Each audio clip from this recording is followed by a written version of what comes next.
마가복음 2장 13절에서부터 17절까지의 말씀입니다.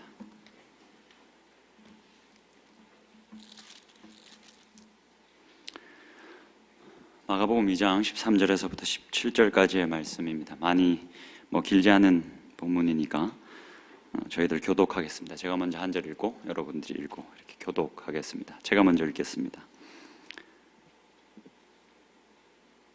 마태복음이 아니라 우리 마가복음 2장 13절. 자, 여러분들 성경책 보시면 됩니다. 제가 먼저 읽겠습니다. 예수께서 다시 바닷가에 나가심에 큰 무리가 나왔거늘 예수께서 그들을 가르치시니라.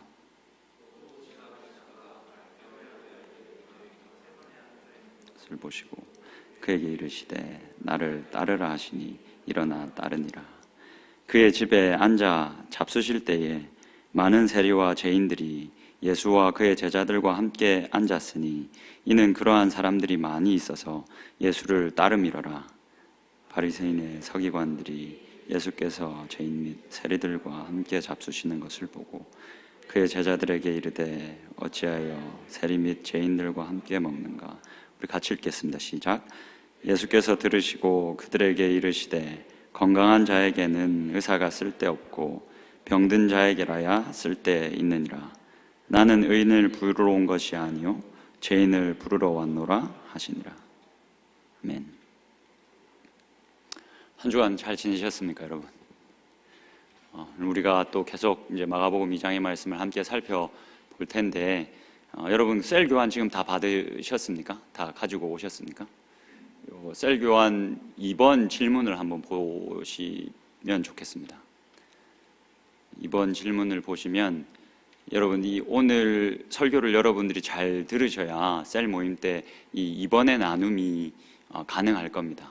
이 사실 설교를 들어도 사실 이번 질문은 셀 모임 때 같이 고민하기 쉽지 않은 내용이긴 합니다. 그래서 여러분들이 오늘 설교를 꼭 특별히 리더분들은 더 좀 집중해서 들어주시고 이번의 나눔이 조금 어려울 수 있겠지만 여러분들에게 이렇게 잘 풍성한 좀 나눔이 있을 수 있으면 좋겠습니다. 그리고 설교를 시작하기 전에 하나만 더 다시 한 번 더 좀 부탁을 드리면 셀 모임 때 여러분 딴 거 하면 안 됩니다. 여러분 그냥 어떻게 살았는지 또 이번 주에 어떤 이슈들이 있었는지 이런 얘기만 하고 여러분들 끝내시면 진짜 안 됩니다. 셀 교환 가지고 꼭 말씀을 나누셔야 합니다. 계속 들립니다. 어느 셀이 말씀을 나누지 않는다라는 이야기가 계속 들립니다. 제가 몸이 하나인데 이 9개의 셀을 제가 어떻게 다 쫓아다니겠습니까? 여러분들 말씀 가지고 나누지 않으면 우리가 모이는 게 의미 없어집니다. 그 시간을 의미 없게 만들어 버리는 사람이 되지 마십시오.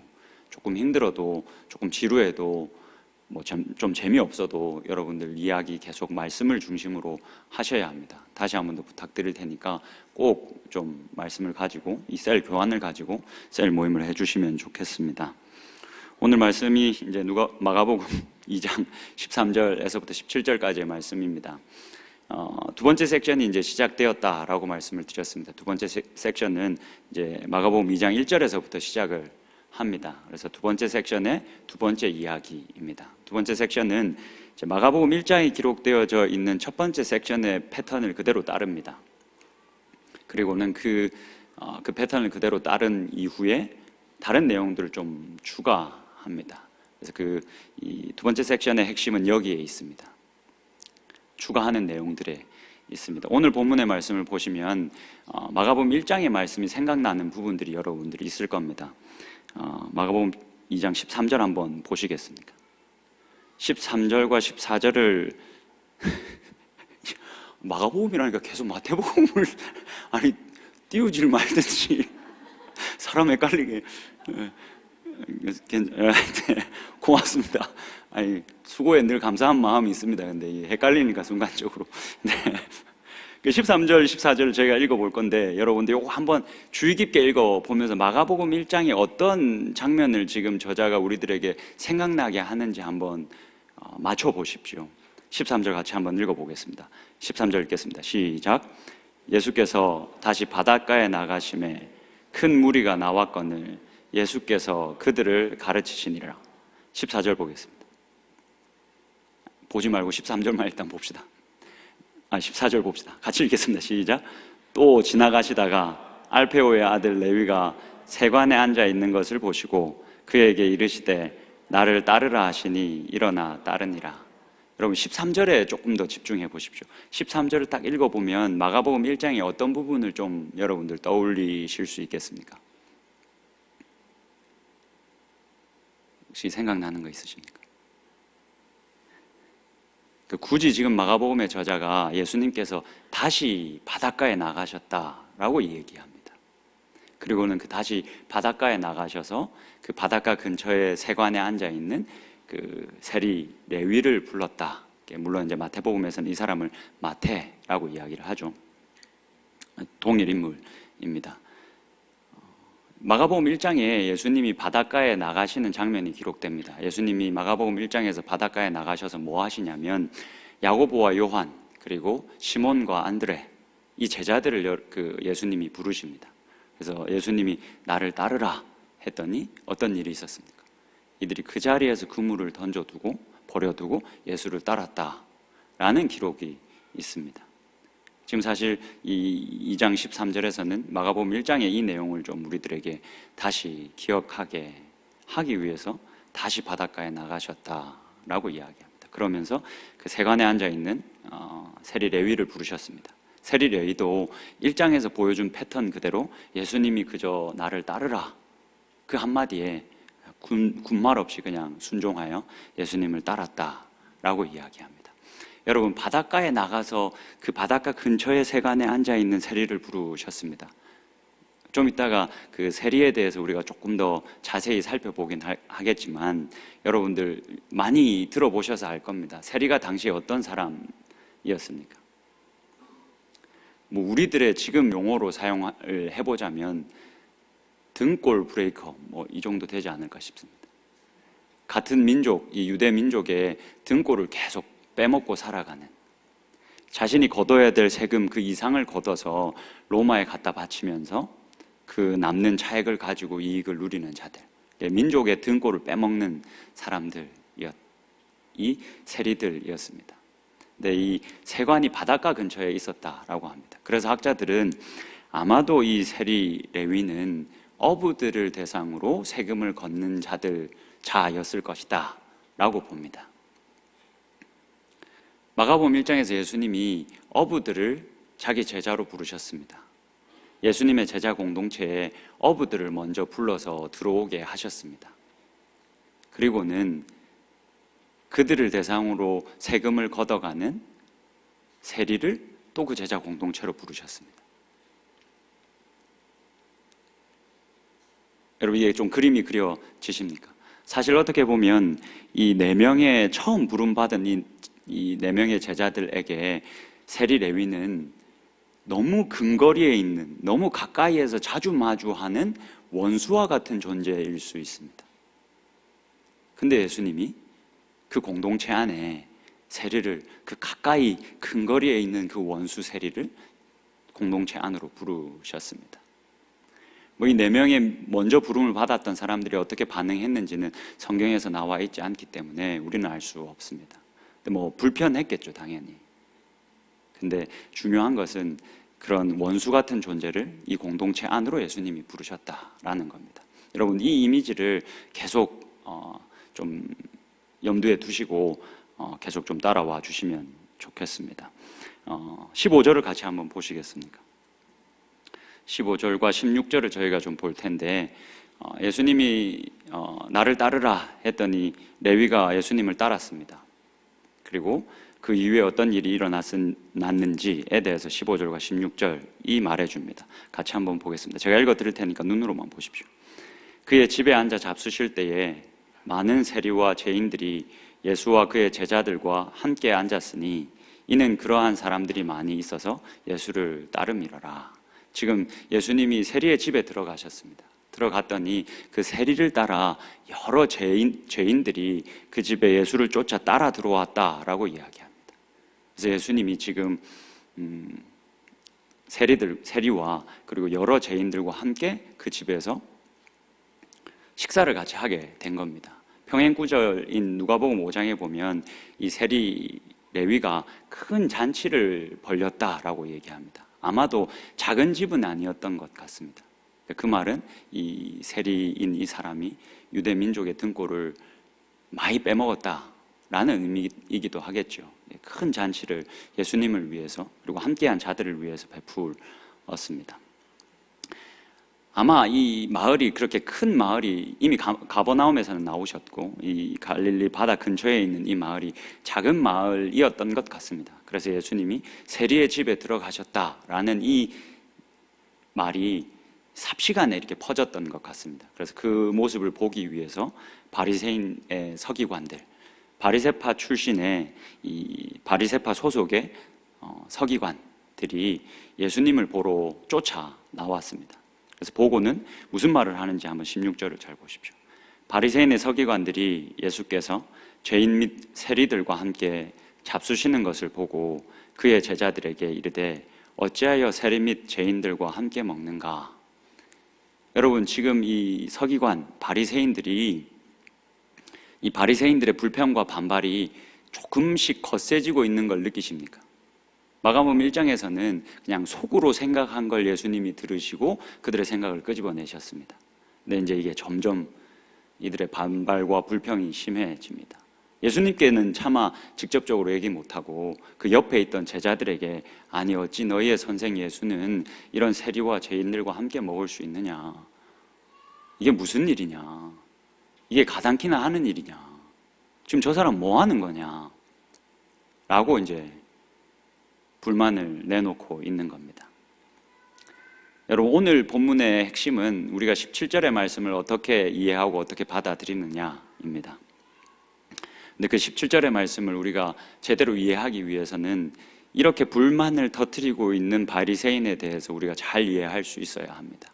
그냥 그저 바리새인은 나쁜 놈들, 그저 바리새인은 예수님을 대적했던 자들이라고 여러분들만 그렇게만 치부하고 그냥 17절로 바로 넘어가면 17절의 말씀이 살아나지를 않습니다. 그 깊은 의미가 우리들에게 주어질 수가 없습니다. 그래서 잠깐 여기서 본문을 멈추고 이 바리새인들의 주장을 우리가 좀 이해해보는 시간을 좀 가졌으면 좋겠습니다.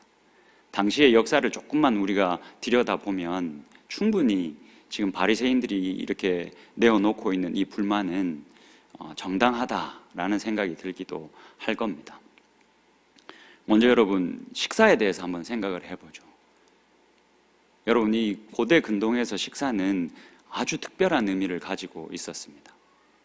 어떻게 보면 사회관계적인 사회적인 관계를 맺는 의식으로 여겨질 수 있었던 것이 식사였습니다. 그러니까 식사를 한다는 건 좀 더 쉽게 말하면 서로 언약적인 관계를 맺는 것이라고 여러분들 생각하시면 됩니다. 그래서 그렇게 같이 식사를 하고 나면 그 이후로는 서로 간의 어떤 이 친밀한 관계를 잘 유지해 나가기 위해서 굉장히 노력을 많이 했었습니다. 그림을 한번 보시겠습니까?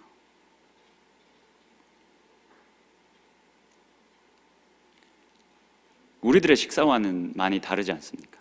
그 당시는 이런 모습으로 식사를 했습니다. 친밀감이 만들어질 수밖에 없지 않겠습니까?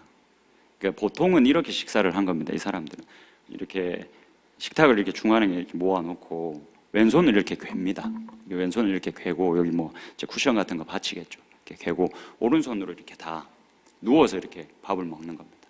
이때는 밥 먹을 때 대부분 다 토론이 일어났습니다. 그래서 이 밥 먹는 시간이 굉장히 길었습니다. 그러니까 거의 누워서 이렇게. 요한복음입니까? 12장에 보면 그 예수님이 제자들과 식사하실 때 최후의 만찬이 기록되는데 예수님의 사랑하시는 제자가 예수님의 품에 이렇게 누웠다, 밥 먹는데 예수님이 품에 이렇게 누웠다 라고 기록을 하고 있습니다. 그 여러분들 이렇게 왼손을 개고 이렇게 쪼르륵 누워있기 때문에 그 사랑하는 제자 요한이 예수님의 품에 안길 수 있는 겁니다. 밥을 먹다가 이렇게 기대면 이 옆에 있는 사람의 품에 안겨서 밥을 먹게 되는 겁니다. 많이 다르지 않습니까? 우리가 밥을 먹다가 다영 형제가 제 어깨라도 이렇게 기댔다라고 여러분 생각해 보십시오. 얼마나 제가 놀라겠습니까? 뭐 자신도 놀라겠지만 기본적으로 이게 굉장히 지금과는 다른 의미를 가지고 있다라는 것을 우리가 알 수가 있습니다. 이 다음 것도 한번 보시겠습니까? 이게 이제 조각상인데 이 고대 근동에 있었던 어떤 여성이 이렇게 밥을 먹었다라는 것을 잘 알려주는 조각상이기도 합니다. 그 일리아드에 보면 이 그리스 문학, 이 현존하는 그리스 문학 중에 제일 오래되었다라고 하는 이 일리아드를 보면 그런 내용이 있다라고 합니다. 어떤 장수가 이렇게 트로이의 장수와 이 그리스의 장수가 이렇게 싸움을 이제 결투를 벌이려고 합니다. 뭐 영화 보면 아시겠지만 이렇게 막 칼 들고 이렇게 괜히 돌지 않습니까? 이렇게 막 뭐라 하면서 계속 돌지 않습니까? 막 이렇게 얘기를 나누던 중에 이쪽 진영에 있는 한 사람의 아버지가 저쪽 진영의 한 사람의 아버지를 집에 초청해서 같이 식사했다라는 것을 알게 됐답니다. 그 긴박한 상황에 왜 그런 이야기들을 했는지는 저는 모릅니다. 하여튼 그런 내용이 있다라고 합니다. 그래서 그거를 알게 돼서 더 이상 우리가 전쟁을 할 수 없다, 서로 싸울 수 없다라고 해서 서로 물러났다는 이야기가 그 책에도 기록되어져 있다고 합니다. 그러니 여러분, 예수님이 제자들과 마지막 식사를 함께 하시고 가룟 유다가 예수님을 배반했다, 예수님을 팔아버렸다, 이것이 우리가 생각하는 것보다 훨씬 큰 이 악랄한 행동이었다라는 것을 우리는 알 수가 있습니다. 바리새인들은 특별히 이 식사에 엄격했습니다. 바리새인들은 뭐 세리와 죄인들과 식사를 같이 안 하는 건 당연했습니다. 이 사람들이 심지어 어떤 사람들까지도 식사를 같이 하지 않았냐면 일반적인 사람들과 식사하는 것도 꺼렸습니다. 혹시나 이 사람들이 이 음식에 대한 11조를 내지 않았을까 봐, 그렇게 해서 자기가 더러워질까 봐 일반적인 사람들과 식사하는 것도 꺼리던 게 바리새인들입니다. 그 정도로 철저히 자신들의 의로움을 열심히 지키던 사람들이었습니다. 그런 사람들이 예수님을 보니 얼마나 당황스럽겠습니까? 의롭지 않은 이 예수님을 보니 얼마나 화가 나겠습니까? 그래서 불평을 터뜨리고 있는 겁니다. 여러분, 세리는 어떻습니까? 세리는 복음서에서도 그렇지만 유대문헌 속에서도 계속해서 바리새인과 세리를 이 대조적인 집단으로 계속 그려놓습니다. 바리새인들은 어떤 사람들입니까? 이 사람들이 율법을 잘 해석해서 이 유대 민족을 이롭게 하는 자들입니다. 유대 민족이 계속 이 식민 지배를 받고 있었지 않습니까?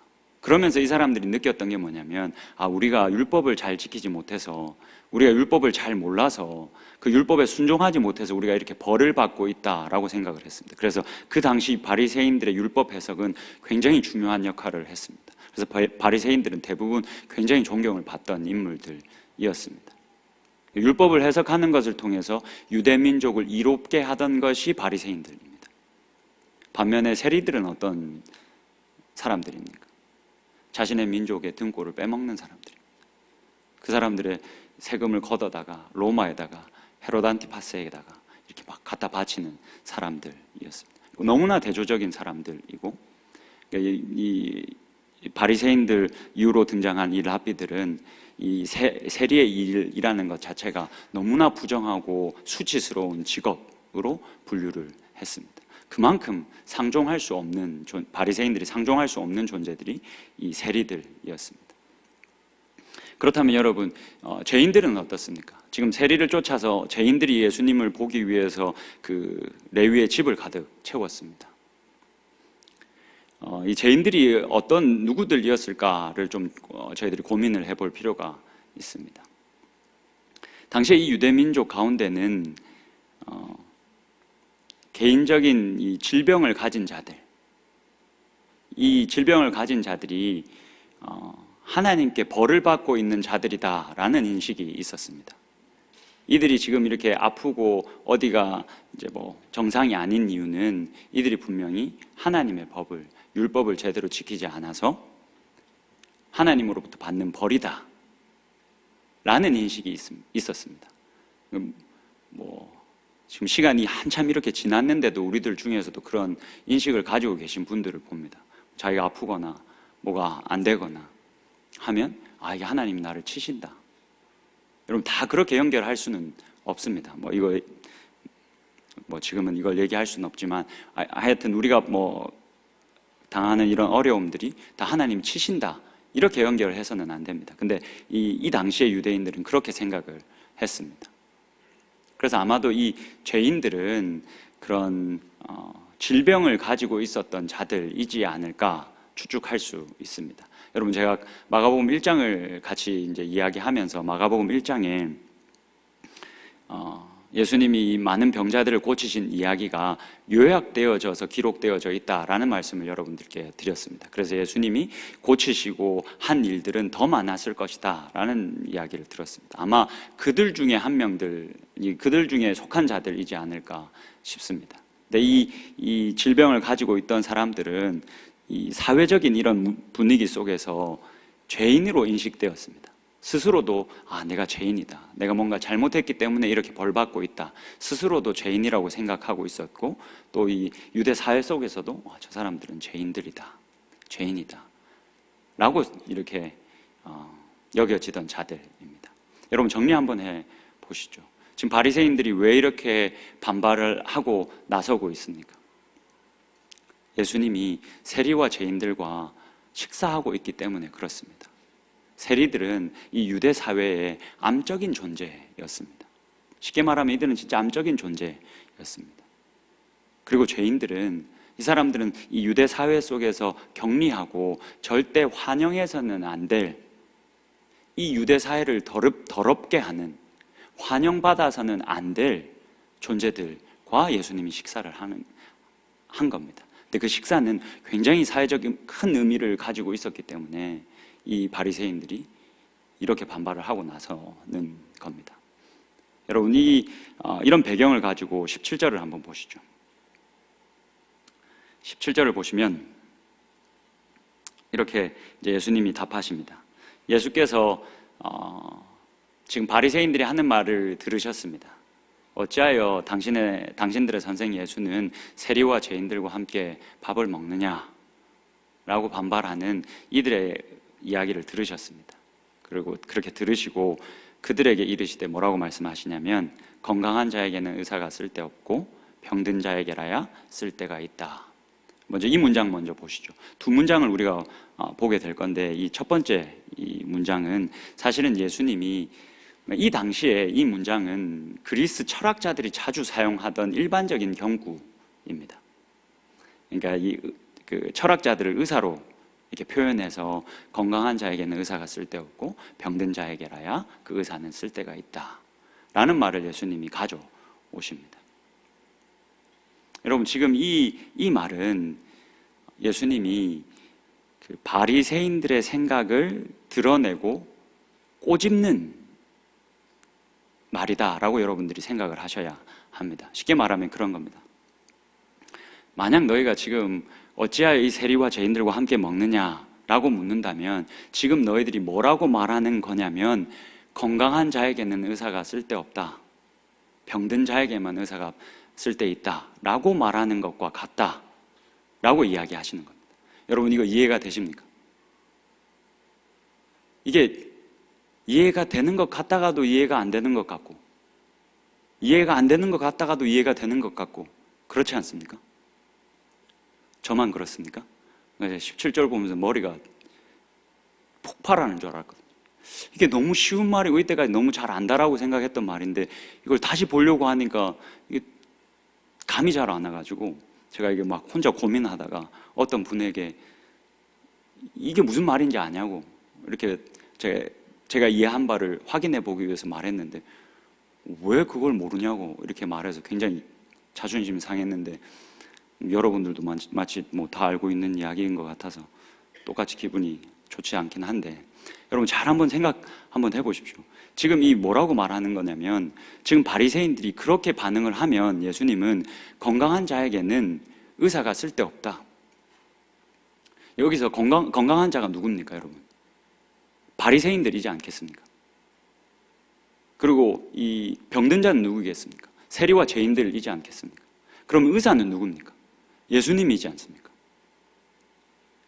너희들이 건강하다라고 생각을 한다면 너희들 스스로가 이렇게 열심히 살아서 이렇게 의롭게 살기 위해서 노력하며 살아서 건강하다라고 스스로 그렇게 생각한다면 그렇게 건강하다라고 생각하는 사람에게는 의사가 필요 없다. 병든 자에게만 필요하다. 라고 말을 하고 있는 것이다. 라는 이야기를 예수님이 하고 있는 겁니다. 이어서 한번 그 다음 문장을 한번 보시겠습니까?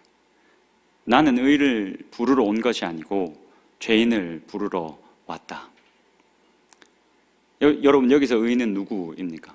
스스로를 의롭다라고 생각하는, 스스로를 의롭다 생각해서 죄인과 세리들과는 어울려서는 안 되는, 세리와 죄인들과는 급이 다르다라고 느끼고 그렇게 여기고 있는 바리새인들입니다.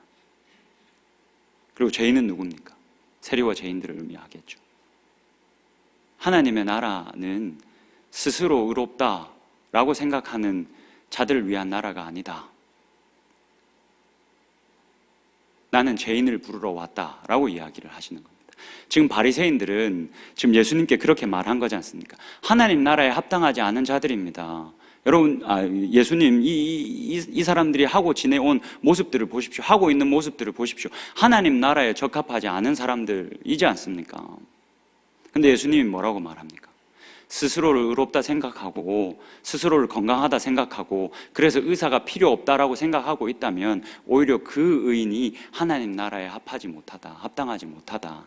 나는 의인이 아닌 죄인을 부르러 왔다라고 이야기를 합니다. 여러분, 제가 어떻게 보면 참 너무나도 간단한 이 말씀이 이 한 주 내내 저한테 참 너무 어려웠습니다. 어제 이제 제 아내에게 이 설교를 같이 이야기하면서 이 설교의 결론을 가지고 제가 저희 아내한테 이거 진짜 죽기보다 너무 힘든 일이다 라는 고백을 했습니다. 무슨 말이냐면, 여러분, 누구나 다 이제 여러분들한테 배운 표현인데 발작 버튼이라는 게 다 있지 않습니까? 뭔가 어딘가 탁 건드려지면 사람이 굉장히 괜찮다가도 뭔가 어떤 부분을 건들면 막 이거 참지 못하는 그런 부분들이 여러분 다 있지 않습니까? 저에게도 있습니다. 제가 참 이게 너무 부끄럽고 이게 너무 고쳐지지 않아서 내 안에 너무 힘든 부분인데, 너무 수치스럽고 부끄러운 부분인데, 제 발작 버튼은 목사들입니다. 희한하게 다른 사람들한테는 잘 참아지는데, 다른 사람들의 어떤 행동들이 잘 용납이 되는데, 목사님들을 향해서 제가 사실은 잘 안 됩니다. 어떤 내 기준에 벗어나는 행동들이 내 눈에 보이면 사실은 제가 발작합니다. 여러분들 앞에서 발작하지 않아서 그렇지 제 안에서 심하게 제가 발작을 합니다. 근데 이게 왜 제가 발작하냐면, 솔직히 말하면 나는 그렇게 하지 않고 있다라고 생각하고 있어서 그렇습니다. 나는 목사라는 걸 더럽히지 않기 위해서 내가 이만큼 어쨌든 애쓰고 있는데 얘는 이러고 있으니 제가 발작을 하는 겁니다. 근데 하나님이 내가 그런 생각을 가질 때마다 네가 발작할 수 없을 정도로 네가 그 사람보다도 못한데 왜 너는 네의 어떠함은 보지 않고 그 사람의 어떠함만 보고 이렇게 발작을 하냐라는 것을 하나님께서 계속 깨닫게 하십니다. 그게 이번 주도 그랬습니다. 이번 주도 제가 그런 모습을 제가 발견했습니다. 그래서 이게 말씀과 맞물려서 이게 너무 힘든 시간을 보냈습니다. 저에게 이렇게 말씀하시는 것 같더라고요. 네가 만약 꼴랑 네가 지금 뭔가 목사라고 하고 있는 그것 때문에 어떤 사람을 보면서 저 사람은 합하지 않지 않습니까? 지금 이게 잘못하고 있는 것 아닙니까? 라고 말하면서 그 사람을 정죄하고 비판한다면 건강한 자에게는 의사가 필요 없습니다 라고 말하는 것과 같다. 너에게는 내가 필요가 없다 라고 말하는 것과 같다 라는 말씀을 막 주시더라고요. 그래서 제가 그 말씀을 계속 한 주간 묵상하면서 이 한나 자매가 이 말씀을 이 찬양을 선곡해 줬는데 이 찬양 가사 때문에 제가 너무 부끄러웠습니다. 그럼 제가 읽어 드릴 테니까 한번 들어보십시오. 슬픈 마음 있는 자, 몸과 영혼 병든 자, 누구든지 부르시오. 예수 이름을 부르시오. 그 이름을 믿는 자, 그 이름을 부르는 자는 그가 어떤 사람이든, 내 눈에 보기에 그 사람이 어떤 사람이든, 내 기준에 그 사람이 한참 벗어났다 할지라도 그는 구원을 얻으리. 은과 금은 내게 없으나 나 가진 것을 너에게 주니 능력의 이름 예수라. 그 이름을 붙드시오. 그 이름을 믿는 자, 그는 누구라도 구원을 얻습니다. 여러분, 저와 이 바리새인들의 문제는 무엇인지 아십니까? 지금 저와 이 바리새인은 뭐라고 주장하고 있는지 아십니까? 구원의 주권이, 구원의 주도성이 나에게 있다 라고 주장하고 있는 겁니다. 구원을 내가 열심히 하면, 내가 뭔가 목사답게, 뭔가 바리새인답게, 리더답게, 집사답게, 장로답게 이렇게 해가면 내가 구원을 받는다. 그 구원의 결정권이 나에게 있다라고 주장하는 사람들입니다. 근데 하나님은 단 한 번도 그 구원의 주도권을, 그 결정권을 우리들에게 주지 않으셨습니다. 그 구원의 주도권은 하나님께 있습니다. 그래서 우리는 그 예수의 이름에 능력이 있다라고 이야기를 하는 겁니다. 그래서 그 사람이 어떠하든, 그 사람이 어떤 사람이든, 그 사람이 어떤 깨어짐을 안고 있어서 이 공동체에서 어떤 모습으로 드러나서 이 공동체를 어떻게 불편하게 하든, 내 마음을 어떻게 불편하게 하든 그 구원의 주도권은 하나님께 있어서 이 사람도 예수의 이름만 부를 수 있으면 구원을 얻을 수 있는 자가 되는 겁니다. 이 사람이 어떠하든, 이 사람이 누구든 구원을 얻게 하신 것이 예수 그리스도의 그 이름의 능력입니다. 여러분, 누군가 마음이 불편한 존재들이 이 공동체 안에 있습니까? 여러분들, 우리가 그 사람을 계속 불편하게 바라보고 정죄하고 비판한다면 여러분, 우리가 이렇게 하나님 앞에 얘기하는 겁니다. 하나님, 건강한 자에게는 당신이 필요 없습니다 라고 이야기하는 것과 같습니다. 혹 우리 공동체 안에 나는 환영받지 못할 사람이다, 내가 환영받지 못해도 그럴 만한 사람이다 라고 생각하는 분들이 있으십니까? 여러분, 그분들이 이 공동체의 주인공, 주인이 되셔야 합니다. 만약 여러분 이 공동체 안에서 여러분들의 깨어짐이 드러나고 그것 때문에 이 공동체가 약간의 어려움을 겪고, 근데 그것 때문에 여러분들이 환영을 받지 못하고 있다면, 환영을 받지 못하고 있다고 느끼고 있다면 여러분 빨리 이 공동체를 떠나셔야 합니다. 왜냐하면 이 공동체는 예수가 왜 이 땅에 왔는지, 예수가 누구를 부르러 왔는지를 1도 모르는 공동체일 것이기 때문에 그렇습니다. 제 말은 그러니 다 나가십시오라는 말이 아닙니다. 우리 공동체가 그런 공동체가 되면 좋겠습니다. 예수님이 의인이 아닌 죄인을 부르러 오셨습니다. 심각하게 깨어진 우리를 부르러 이 땅에 오셨습니다. 우리 공동체가 그렇게 심각하게 깨어진 그 누구라도 예수 이름을 부르는 자는 나와 함께 가족 될 수 있다, 구원을 얻을 수 있다 라고 노래하며 그 사람의 손잡아주며 그렇게 아름다운 공동체를 만들어 갈 수 있는 저와 여러분이 될 수 있기를 주님의 이름으로 축복합니다. 이 말씀을 기억하고 우리 같이 예수 이 찬양, 같이 나눴던 이 찬양을 같이 찬양하면 좋겠습니다.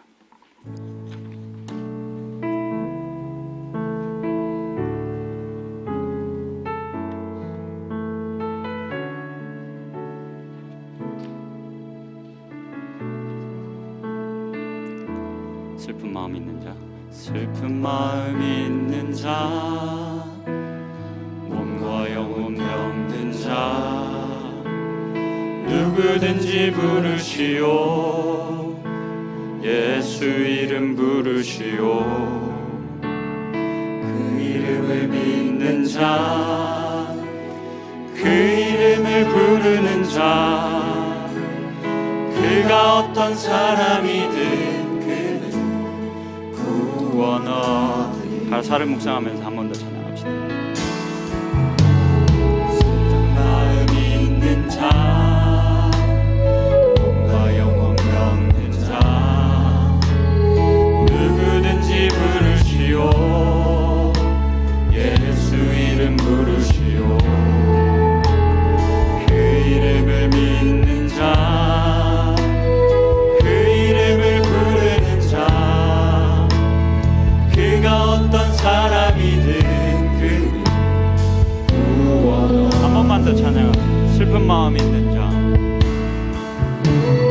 슬픈 마음 있는 자, 몸과 영혼 병든 자, 누구든지 부르시오. 예수 이름 부르시오. 그 이름을 믿는 자, 그 이름을 부르는 자, 그가 어떤 사람이든 그. 2절로 찬양합시다. 은과 금은 내게 없어. 은과 금은 내게 없어. 은과 금 내게 없으나 나 가진 것 너에게 주니. 능력의 이름 예수라. 그 이름을 부르시오. 그 이름을 믿는 자, 그 이름을 외치는 자, 그가 어떤 사람이든 그는 주의 영광 보리라. 예수 예수 오 능력의 그 이름 예수 나 외쳐 부르네. 예수 예수 오 구원의 그 이름 예수 나 외쳐 부르네. 예수 그리스도 예수 예수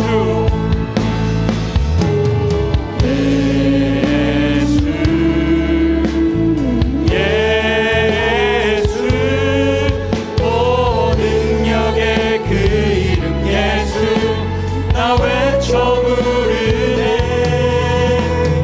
예수 예수 오 구원의 그 이름 예수 나 외쳐 부르네. 예수 그리스도. 지금 우리 같이 기도 한번 하면 좋겠습니다. 여러분, 우리가 함께 공동체를 만들어 가면서 그리고 여러 공동체에 속해 살아가면서 누군가가 많이 미워질 때가 있습니다. 그리고 누군가를 향해서 우리가 계속 정죄를 쏟아내게 될 때가 있습니다. 여러분, 그때마다 여러분 이 음성을 들으실 수 있어야 합니다. 내가 그렇게 계속 그 사람을 미워하고 계속 그 사람을 정죄하고 있다면 여러분, 우리는 하나님께 나는 건강하기 때문에 당신 예수, 그 예수가 나에게는 필요 없습니다 라고 말하는 것일 수 있습니다. 여러분, 만약 우리가 계속 그렇게 하나님 앞에 말하고 있다면 하나님이 나는 의인이 아니라 죄인을 부르러 이 땅에 왔다라고 말씀하시며 오히려 그 의인이 하나님 나라 안에서 배제된다라고 우리들에게 말씀하실 겁니다. 내가 하는 그 정죄 때문에, 내가 하는 그 비판 때문에, 내가 하는 그 미움 때문에 여러분, 우리가 하나님 나라 안에서 배제될 수 있습니다. 그 사실을 여러분 기억하셔야 합니다. 예수님은 그 사람이 누구라도, 그 사람이 그 어떤 일을 하고 있더라도 그 사람 예수 이름만 부르면 구원받게 하기 위해서, 예수 이름만 믿으면 하나님 나라 안에 들어오게 하기 위해서 이 땅에 오셨습니다. 이 사실을 명심할 수 있어야 합니다. 내 안에 그런 미움과 정죄가 있다면 하나님 다 가져가시고 다 내려놓게 하시고, 오직 내가 하나님의 은혜로 구원을 받은 존재다라는 사실을, 오직 나의 의로움은 하나님께 있다라는 사실을 잊지 않고 살아가게 해달라고 자신을 위해서 또 우리 공동체를 위해서 같이 기도하며 나아갑시다. 같이 기도하겠습니다.